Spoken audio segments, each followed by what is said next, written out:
Assalamualaikum warahmatullahi wabarakatuh. Salam sejahtera bagi kita semua. Puji dan syukur saya haturkan kepada Allah Subhanahu wa taala atas nikmat dan hidayahnya. Saya dapat menyampaikan presentasi proposal tugas metodologi penelitian dan penulisan ilmiah. Yang saya hormati Bu Astri Kisnawati selaku dosen pengampu mata kuliah metodologi penelitian dan penulisan ilmiah. Di sini saya Wafa Rohadatul Aisy dari kelas MB 4210 akan mempresentasikan tugas proposal penelitian saya yang berjudul Pengaruh Green Marketing terhadap Buying Decision Process The Body Shop Kota Bandung tahun 2021.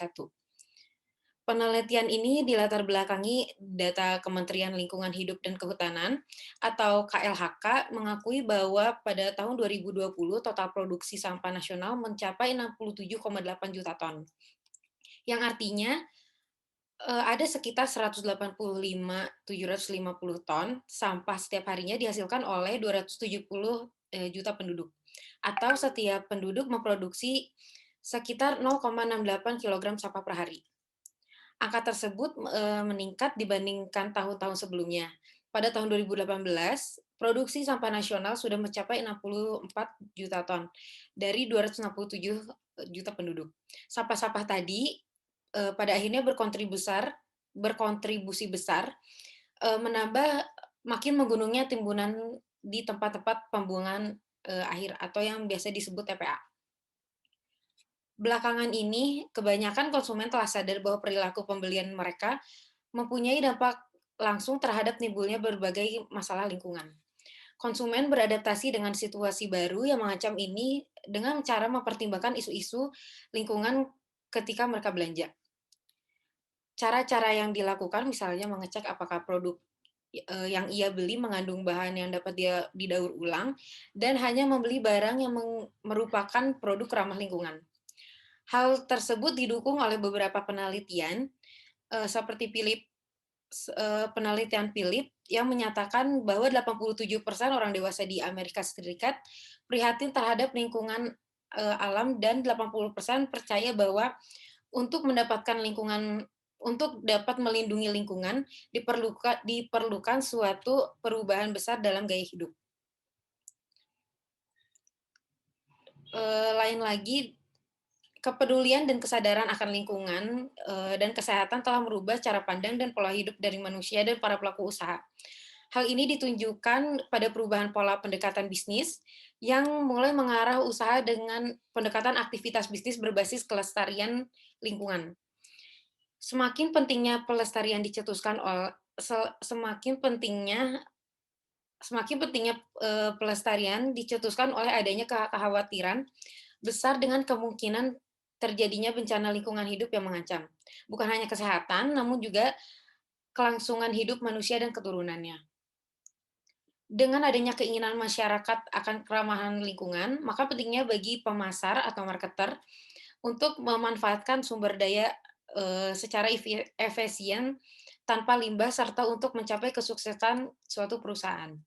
Banyak kalangan perusahaan yang berusaha untuk memproduksi suatu produk yang menarik dengan melakukan inovasi strategi perusahaan ke green marketing. Green marketing merupakan topik yang banyak dibicarakan di masyarakat saat ini.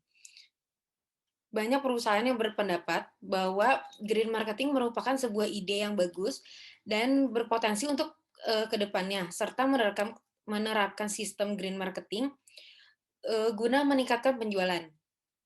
Green marketing perlu diterapkan pada dunia pemasaran dikarenakan adanya ketertarikan pada konsumen mengenai kepedulian terhadap lingkungan. Kondisi dunia adalah bukti menunjukkan orang yang peduli lingkungan dan mengubah perilaku, mereka.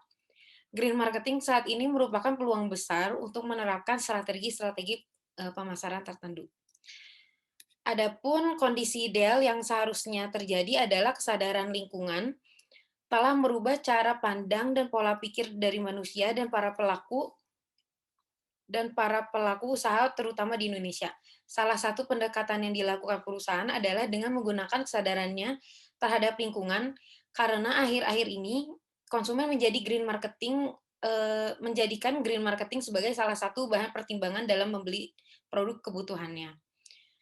Berdasarkan fenomena tersebut, menurut peneliti cukup menarik untuk dikaji, sehingga, peneliti meneliti pengaruh green marketing tools terhadap consumer buying decision process The Body Shop sebagai judul penelitian yang ditulisnya. Lalu rumusan dari penelitian ini adalah yang pertama, bagaimana pelaksanaan green marketing tools di The Body Shop.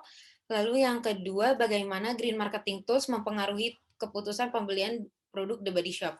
Adapun tujuan masalah berikut menjawab rumusan masalah yang ada, yaitu yang pertama, untuk mengetahui bagaimana pelaksanaan green marketing tools di The Body Shop. Lalu yang kedua, untuk mengetahui bagaimana green marketing tools di The Body Shop mempengaruhi keputusan pembelian. Lalu selanjutnya, adapun kajian teori penelitian diambil dari beberapa sumber. Untuk teori green marketing, menurut American Marketing Associate, green marketing sebagai suatu proses pemasaran produk-produk yang diasumsikan aman terhadap lingkungan. Lalu selanjutnya, green marketing mix menurut Kotler dan Armstrong. Green marketing mix terdiri dari green product, green price, green place, dan green promotion. Menurut Rahbar dan Wahid, green marketing tools ialah salah satu variabel yang diperhitungkan untuk mengetahui pengaruhnya terhadap perilaku pembelian konsumen, yang terdiri dari eco-label, eco-brand, dan environmental advertisement. Lalu variabel lainnya yaitu proses pengambilan keputusan. Menurut Kotler dan Keller, proses pengambilan keputusan adalah sebuah pendekatan penyesuaian masalah yang terdiri dari 5 tahap yang dilakukan konsumen. Kelima tahap tersebut adalah pengenalan masalah, pencarian informasi, evaluasi alternatif, membuat keputusan, dan perilaku pasca pembelian. Dalam penelitian ini, penulis menggunakan metode penelitian kuantitatif, yaitu metode penelitian yang berlandaskan pada filsafat positivisme. Digunakan untuk meneliti pada populasi atau sampel tertentu. Pengumpulan data menggunakan instrumen penelitian. Analisis data bersifat kuantitatif dan atau statistik dengan tujuan untuk menguji hipotesis yang telah ditetapkan. Data yang digunakan dalam penelitian ini adalah data primer dan sekunder. Data primer dalam penelitian ini didapat dari hasil penyebaran kuesioner kepada pengguna The Body Shop di Kota Bandung. Dan data sekunder yang digunakan dalam penelitian ini diperoleh dari website, jurnal, buku, dan penelitian terdahulu yang terkait dengan penelitian ini. Dalam rangka memberikan gambaran yang lebih tajam, peneliti menggunakan green marketing sebagai X1, green product sebagai X2, green price sebagai X3, green place sebagai X4, green promotion sebagai X5 sebagai variabel bebas, dan buying decision process sebagai variabel terikat. Populasi dalam penelitian ini adalah pengguna The Body Shop yang ada di Kota Bandung. Dalam penelitian ini, jumlah populasi dari The Body Shop tidak diketahui dengan pasti. Sehingga dalam penelitian ini menggunakan teknik pengambilan sampel yang dengan rumus metode Bernoulli. Dari rumus Bernoulli didapatkan angka sebesar 384,16, sehingga peneliti menyebarkan kuesioner ke 385. Ada beberapa teknik analisis data yang saya gunakan dalam penelitian ini. Yang pertama ada analisis deskriptif.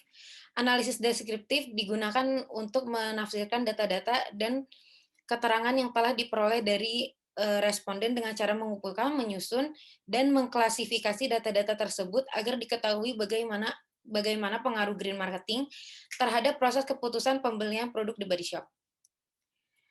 Menurut Ridwan, dalam analisis statistik parametrik, disyaratkan bahwa data yang diolah minimal berskala interval, sedangkan dalam penelitian ini menggunakan skala ordinal. Oleh karena itu, data ordinal hasil dari kuesioner akan ditransformasikan menjadi data interval, yang merupakan persyaratan dalam statistik parametrik, yaitu dengan menggunakan aplikasi MSI atau Method of Successive Interval. Lalu di uji asumsi klasik ini dibagi menjadi 3, yaitu yang pertama uji normalitas, yang mana akan menguji data variabel bebas dan data variabel terikat. pada persamaan regresi yang dihasilkan apakah berdistribusi normal atau berdistribusi tidak normal. Lalu ada uji multikolinearitas untuk melihat ada atau tidaknya korelasi yang tinggi antara variabel-variabel bebas dalam suatu model regresi berganda. Jika ada korelasi yang tinggi di antara variabel-variabel bebasnya, maka hubungan antara variabel bebas terhadap variabel terikatnya menjadi terganggu. Dan yang terakhir adalah uji heteroskedastisitas. Menurut Sunyoto, dalam persamaan regresi berganda perlu juga diuji mengenai sama atau tidak varians residual dari observasi yang satu dengan observasi yang lainnya. Jika residual mempunyai varians yang sama, disebut terjadi homoskedastisitas.